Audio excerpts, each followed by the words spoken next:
Islam Makhachev responded to Ilia Topuria last night. After UFC 322, Topuria posted this on X. He said, "Jack needs an entire camp dedicated to just wrestling. What a disappointment of a champion. You should go to Georgia to learn something. Islam, you need something you can't train, emotion. You're the most boring thing in this game. Every day I'm more certain I put you to sleep." Topuria, I don't know if you saw his tweet. He said you're like the most boring fighter in the UFC or something like that. I know you said to ask you about him after the fight at Media Day. Can you give us your full thoughts on a fight with him now? No injury, nothing. I don't feel any pains. I'm ready. Who is gonna be next? Let's do this, and I will make it easy. And today I show you, Jack's one of the best in this game. You know, one of the hardest opponent. That's why I prepare so hard to make this easy, and this is our plan. And I did exactly. He defends. I try to do some chokes, try to make Kimura, but he defends very well. But I make this easy because I training so hard. Islam says he'd like to fight Kamaru Usman next, and also said he was surprised Carlos Prates defeated Leon Edwards because of how much he smokes. And today is the two fight did very well, Marais and Prates. Yeah. But I still thinking Kamaru can beat them both. And Kamaru's the biggest, and they young fighter who hungry, but Kamaru's still dangerous and one of the best in this game. You know. Really? If you give me the choice and ask me who you want to fight, I will take Kamaru. But it's not my job. Anyone, I will be ready. Prates, he beat former champion, you know, clear knockout. They're both very good, you know, very tough, young, and I'm surprised how these guys who smoke all day beat the former champion, you know. He said, Carlos Prates said that's what Nutella will do for you, the power. I don't know who his nutritionist, you know. These guys look big, but he not cut much weight, you know. But he is good, you know, crazy performance. Finish former champion, make it easy. Dustin Poirier congratulated Islam Makhachev backstage after his win last night. I didn't plan on it, but my shuttle just got here and I saw him walk. I wanted to tell Khabib and Islam both congratulations, man. What they're doing is incredible. Just won a belt, 15 pounds up. I mean, dominantly. It's just him and his team, the work they're doing and the way they're performing is incredible, man. I gotta respect it, you know. Sean Brady released a statement on his KO loss to Michael Morales last night. He posted this photo to his Instagram. In the caption, he wrote, "First of all, I just want to say that I'm healthy and doing fine. This sport comes with the highest highs and the lowest lows, but I wouldn't have it any other way. I'm living my dream every single day I open my eyes, and this loss won't change that. Thank you to my beautiful family, my team, my friends, sponsors, and everyone who supports me. It means the world. This is just another lesson on my journey. I'll be back to training and getting back on the horse sooner rather than later." Here was Alexander Volkanovski's live reaction to Islam defeating JDM. Volk thinks Kamaru Usman is the toughest matchup for Islam in the welterweight division currently. Who's gonna give Islam problems? Volk at 170. Get me at 170. That one's Volk. Get me at 170. We'll get you back on the Maccas. Nah, look. So, go Vap or JDM. I feel for him. Obviously, you don't get much better dudes than Jack. One of the nicest guys we'll ever meet. Huh? Usman's there. Usman can be a problem. Can he? Because we've seen how he done well against Chimaev as well. Yeah. That can be definitely. Yeah, you're probably right. Probably, and he doesn't take an unnecessary risk. So he's a smart. I think Usman will be Islam's toughest challenge. Won't take any unnecessary risk. Can stick to a game plan. Dana White speaks on the possibility of Islam fighting on the White House card. He also discusses the potential fight between Islam and Ilia Topuria. I think when we think about the White House, it's almost like, oh, does it have to be America versus the world themed and stuff like that? For you, would you be happy putting a non-American main event on that card? Yeah, it's not America versus the world. It's what's the best card we can build. So could Islam end up on the White House? We're talking about him possibly, GOAT talk here. depending on what he does in his next couple of fights. So it's a possibility. Right, and that's the thing, right? What exactly do you do next with him? It's no surprise there's a lot of guys who want to fight him. Kamaru Usman, Shavkat, Ilia Topuria is calling him out. Is the Ilia fight, that's obviously the biggest fight, right? But is that one you would like to look at, or would you rather keep Ilia at 55 and make him defend that championship at least? I don't know yet. You know, obviously the great thing that you just laid out is we have a lot of options. Yeah. And it depends on what he wants to do. Has he been through here yet? Islam, no. So does he want to stay at 170? Is he interested in 155? Is he, you know, I don't know. I don't know any of those questions. You know what I mean? Answers. Demetrious Johnson wants to see Islam versus Ilia Topuria at the White House card. See, now, I ain't gonna lie to you guys, I want to see Ilia Topuria versus Islam now. I want to see it even more now. Dude, Ilia versus Islam White House. Make it happen, Dana. Make it happen. Khabib Nurmagomedov celebrates Islam's win eating pizza with Hasbulla. Honestly, we feel great. We are so happy. We made history, and we keep improving every fight. And I'm here with Hasbulla, celebrating, you know, all day. We don't eat almost nothing. Now is our time to enjoy. Now so many cameras, so many people, we're a little bit tired. Now let Islam rest, and let us enjoy with our beautiful pizza, right? Garry was not impressed with Jack Della Maddalena's performance last night. This is where the fight starts. Can he stay down or can he get back up? I did not think this was going to be as easy as it is. Now it's just a question of, is Jack going to break? 3 rounds of domination by Islam so far. Jack doesn't look like he knows how to fight. This is a great night for me. Islam's going to win. I want that fight. Jack loses. Leon gets sparked. The only way this gets better is if Jack's nose goes the other side of his face. Look at the face of that man. He's the champion right now. Look at that. Broken.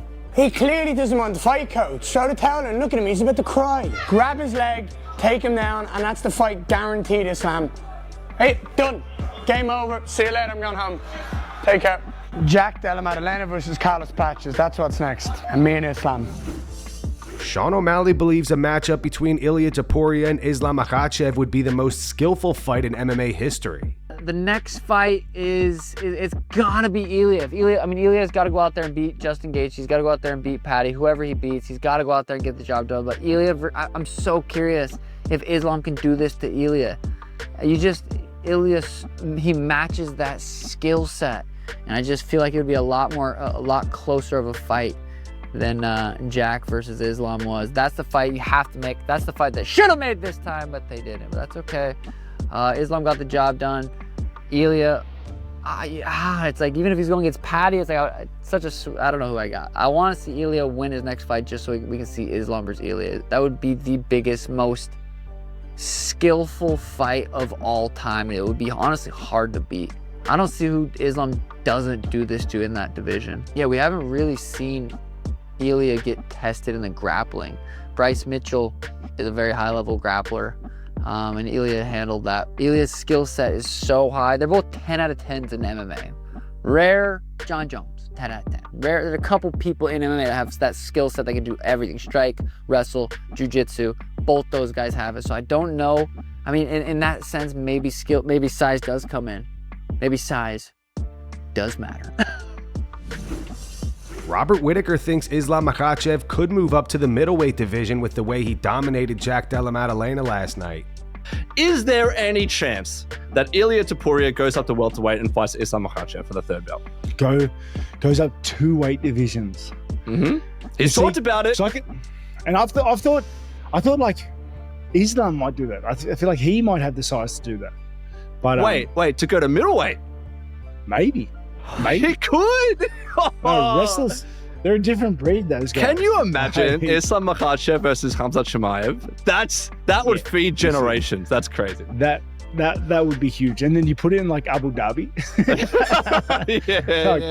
Like it'd be wild. Everyone's winning that from that card. Belal Muhammad reacts to Islam's win over JDM. He says he's happy for Islam, but he's focused on his fight against Garry next weekend at UFC Vancouver. Team Khabib, Javier Mendez, they get their first double champ in that team, and that's been one of the most dominant teams in UFC history. So that's legendary status. The people out here are like, oh, you're not happy, you're this, you're that. Like, somebody else's success doesn't mean it's my failure. My focus is on Ian Garry. That's been my full focus. That's been my target point. All the welterweights performed great today. Next week's where I got to perform. Next week is where I got to go and show I'm still there. I'm still the guy at the top of this division. Nothing else matters unless I smash Ian Garry, unless I finish Ian Garry with a great performance. Rampage Jackson thought Islam versus JDM was extremely boring. The main event was top 10, one of the boringest fights I ever witnessed. It's like watching those boring boxing matches. Like, but you know who's going to win. Yeah. Islam is good, but I don't want to see that shit. So I'm gonna tell you what it did for me. Like, so like, it would do it like next time I'm not gonna want to. If Islam fight, I'm not gonna want to watch this fight. Like, oh, Islam fight, okay. That's what it does for me. If I'm my first time paying attention to a fighter and he's kind of like a boring fight, I'm not a fan of his until like maybe next time I see him fight and then he fucks somebody up like, oh, I'm a fan of that guy. Because I'll forget that he had a boring fight before. But I don't think I ever seen Islam fight before this. Dana White spoke on Leon Edwards getting knocked out by Carlos Prates last night. Leon is now riding 3 straight losses, and Dana's not sure what's next for him at this point in his career. Dana said, yeah, this was a rough one here tonight. I don't know. Leon will go home, take some time, and then we'll get back with him. See what he's thinking and where his head's at and go from there. I have no idea if his best days are behind him. I mean, listen, when you get in there was a lot of buzz on this card. You know why? Because every one of these fights were badass tonight. Anything can happen when you get in there and start mixing it up with the best in the world. So if you missed it, at UFC 322 last night, Dillon Danis got into a brawl with Islam's team in the crowd. Dana White says Dillon will never attend another UFC event again. Can you just tell us how disappointed you were to see that and any insight into the fallout? I blame myself for that, actually. They came back and told me right before I walked out for the main card that Dillon Danis was here and he was moving around sitting in fighter seats and not sitting in his own seat that he had. He had a ticket. And they said, do you want us to throw him out of here? And I said, he has a ticket? And I said, yeah. And, you know, they told me, they said, Masvidal said he's going to f him up on site.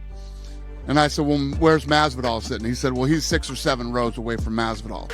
I said, well, if the guy has a ticket, let him sit in his seat and let him do what he's doing and keep an eye on him.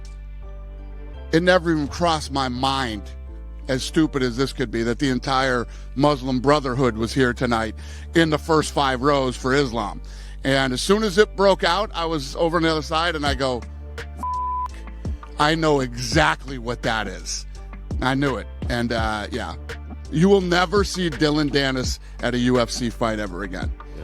Chonko, aka John Pork, landed several clean shots on Dillon. After the scuffle, he posted a photo with Jorge Masvidal, photoshopped to make it look like he was holding Dillon's head. And if you look closely, Chonko's knuckles are clearly bloody. Here's what Islam had to say about the whole situation. When you talk about someone like last 5 years you talk about someone, when you meet them, you have to answer what you said, you know. And today, I don't think he answered, you know.